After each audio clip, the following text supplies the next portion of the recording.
say I didn't want to.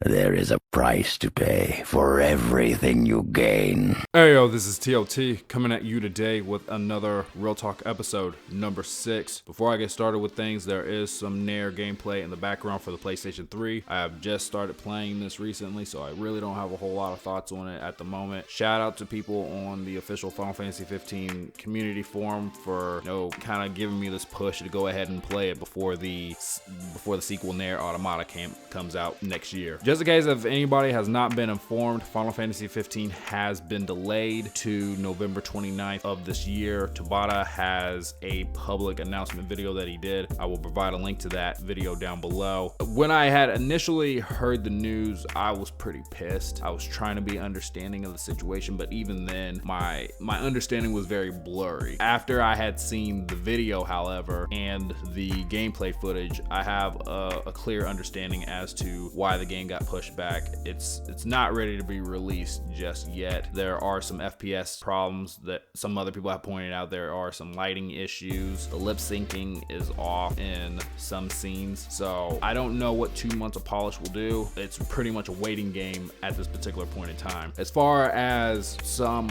other major updates that we have found out about in the past couple of months, just in case if anybody hasn't been keeping up, at E3 we found out about the wait mode, which this is a mode that is similar to something that you would find in Dragon Age games. Basically, you can pause the combat, switch targets, be able to use magics more accurately, be able to target enemy limbs and whatnot. So there is a timer that is attached to this. We don't really know at the moment if it's going to be plausible to increase the time of that meter during a single fight. I don't really know on that. There are also going to be difficulty levels within Final Fantasy 15. It seems like when you first initially go through the game, you'll have to play it through normal and then you'll unlock hard mode. Also, there is going to be an alchemy system within Final Fantasy 15. You collect resources from the environment, rather that might be like some type of fire, ice, lightning, etc., and you can combine it with your items to the items that you have in your inventory to form new spells. The whole drawing thing, collecting the resources, this is really a throwback to Final Fantasy VIII's draw points in my mind. There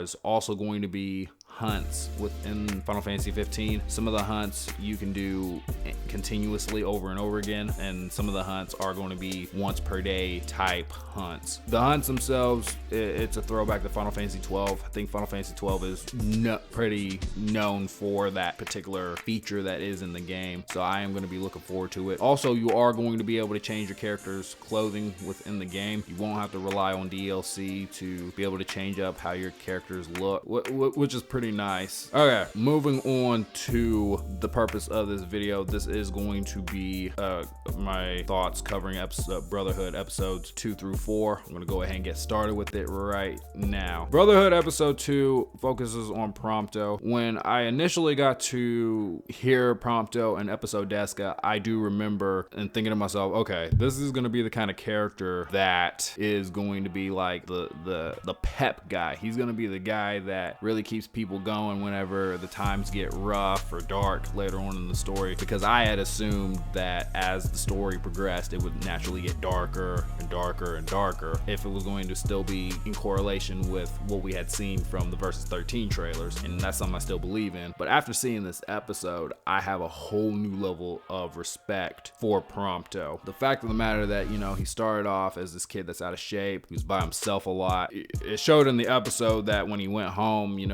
his parents weren't there, so he would eat by himself. So I'm figuring, like, as a kid, he spent quite a bit of time by himself, and it didn't seem like he was bullied, which, that's kind of a good thing, because that's kind of an anime trope per se, to when people will do stuff like that. And so what ended up happening is Prompto, met up with Noctis, and he ended up falling. Noctis, picked him up. Noctis was like, oh man, you're heavy, and he went ahead and went off after that. So Prompto, he went home. He had a couple of letters. One of them was from Lunafreya, and she was basically thanking him for being a friend of Noct. And he was like, what? Me and Noct are friends? And he took a real good hard look at himself in the mirror, and he was like, I want to approach this dude, but I can't do it. I don't want to let this person down. And so what he did, he started busting his ass. He cut back on what he was eating. He changed up what he was eating. He started jogging. And you could tell at first, like when he was trying to like walk or jog, whichever one that he was doing,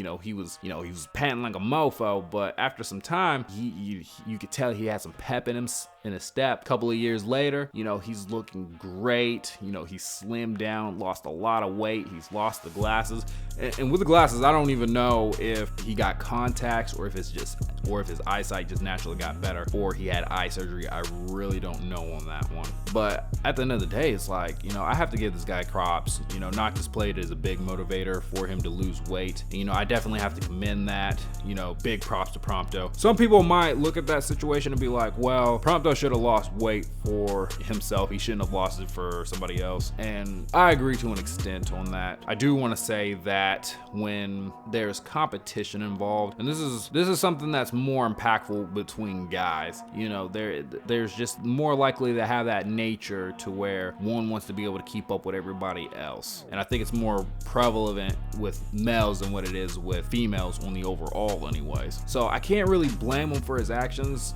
I do feel like Noctis is a positive motivator, and I think he can bring out the best in people, and he definitely was able to do that with Prompto. And they're pretty cool. I will say though, I think Noctis, being the way that he is as a kid, I think he would have been cool hanging out with Prompto if he had been out of shape. Either way, I don't think Kid Noctis is really a jerk.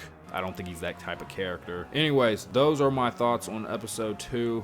Very heartfelt episode. I really enjoyed it. Moving on to Brotherhood episode 3 with Gladio. Man, I don't know if Gladio just has genetics. I don't know if his parents were feeding him something. I don't know if he's been experimented on, but this guy is tall as all get out. What I really enjoy about this episode is Gladio and Noctis didn't start off on good terms. Gladio straight up freaking could not stand Noctis. He just looked at him. I wanted to assume that Gladio looked at Noctis as nothing more than just a brat.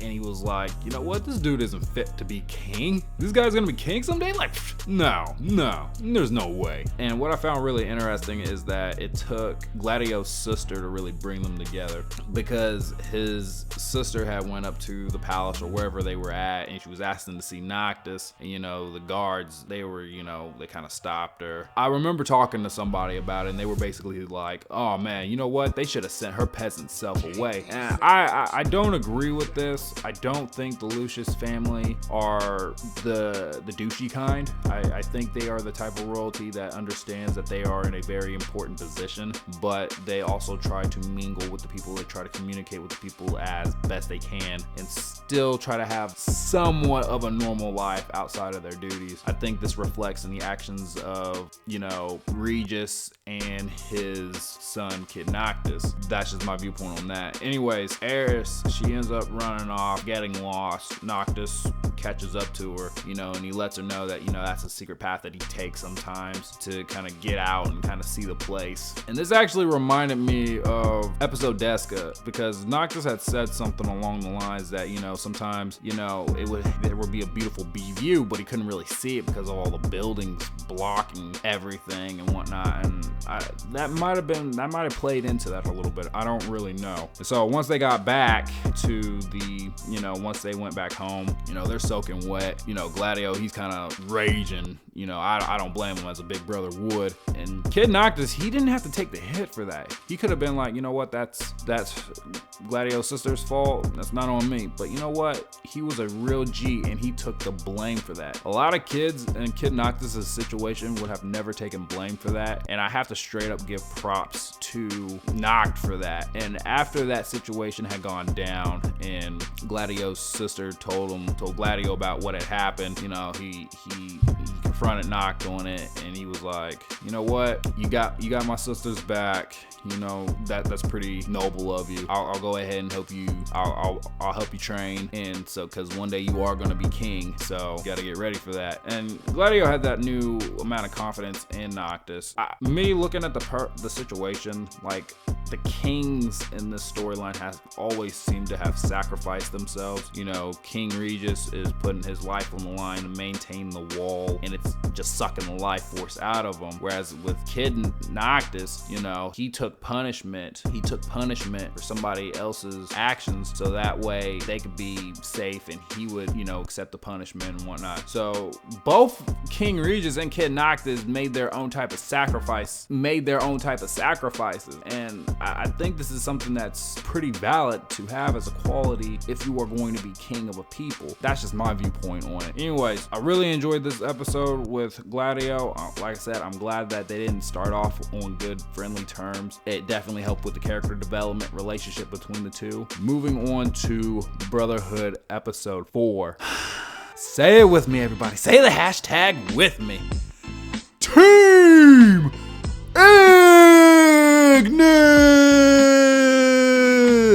Woo! Man, that felt good. Before I even get started with things, like, Ignis straight up is like the MVP of Final Fantasy 15. I don't care what anybody says. Come at me, bro. If you got a problem with that, I mean, this guy can cook. He's a low-key badass. Even in episode Deska, he was freaking kicking daggers like several feet into like several enemies. And I was like, yo, like, this dude is badass. And it really made me think. And I was like, okay, there's another character from the Final Fantasy series that's also a badass and also wears glasses. Yeah, Ornn from Final Fantasy X. And it just made me think of that. I was like, I had a mind-blown moment. I was like, poof. And I was thinking to myself, I was like, okay, so this might be a big spoiler for all future Final Fantasy titles, to where if there is a character in your party that wears glasses, they're probably going to be a badass, like just straight up badass. Also, one more thing before I get started with my thoughts on the episode. Ignis's cookbook. If he doesn't have a cookbook, make one. I don't know if his thoughts is on paper. I don't know if he does it all off the dome. I don't know if he has a book. I don't know. But Tabata development team, please make that happen. Please make an actual cookbook or something. I will buy that. I suck at cooking, but you know what? I will actually work my butt off, and I will actually try to be like the MVP of Final Fantasy 15. I will try and learn how to cook. Best believe when I say that.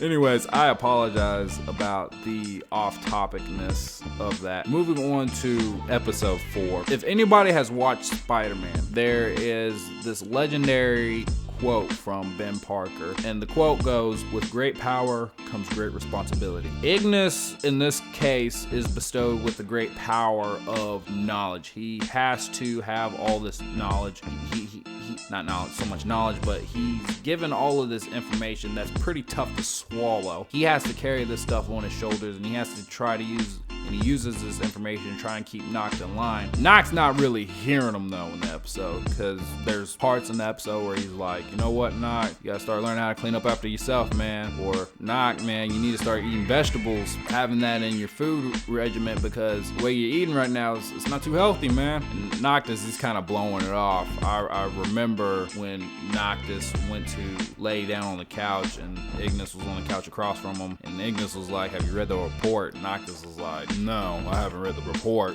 And Ignis is basically saying that, you know, one day you are going to be king. And then Noctis bursted out and he was like, why? Because my father is going to die? And Ignis is like, yeah, but that doesn't change the truth of the matter. You know, Ignis, you know, they have that clash right there a little bit, and you can tell when Ignis went back out to the vehicle and he put his head down on the steering wheel. I think, you know, I don't know what was really going through his head. I want to assume that he didn't really know how to approach Noct. I think he felt bad for him in some aspects, and he didn't really know what to do to help him. Something that I found really interesting with this episode is the whole desserts thing. That is just freaking hilarious. Noctis has got to have like a horrible memory, and this might be a plot point within the storyline that might get resolved. I don't know. But the fact that he cannot remember the specific ingredients of that dessert that he had is pretty funny, you know. And Ignis is just taking it upon himself to trial and error for years, and continuously Noctis is like, Not quite, man. Not quite. I'm gonna tell you right now, man, the foods that Ignis cooks, man,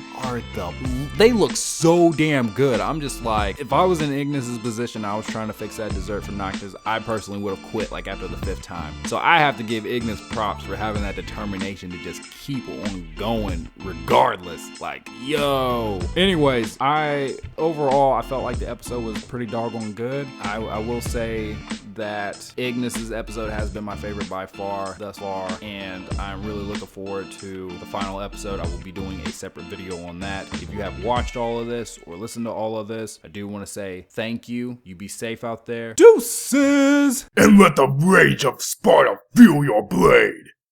God bless the hustler, curse the first sleeper. Enemy, get beside me. Flows go deep as the side. When we ride, plots keep all my enemies blinded. Time will soon show. A thought can last for years. Outshine in your face, smiles, plastic tears like last year. Niggas stuck in the past, and it's clear. Just some buster ass bastards allergic to cash this year. Machiavelli for the mob, MOB killing busters is my motherfucking job. Him or me.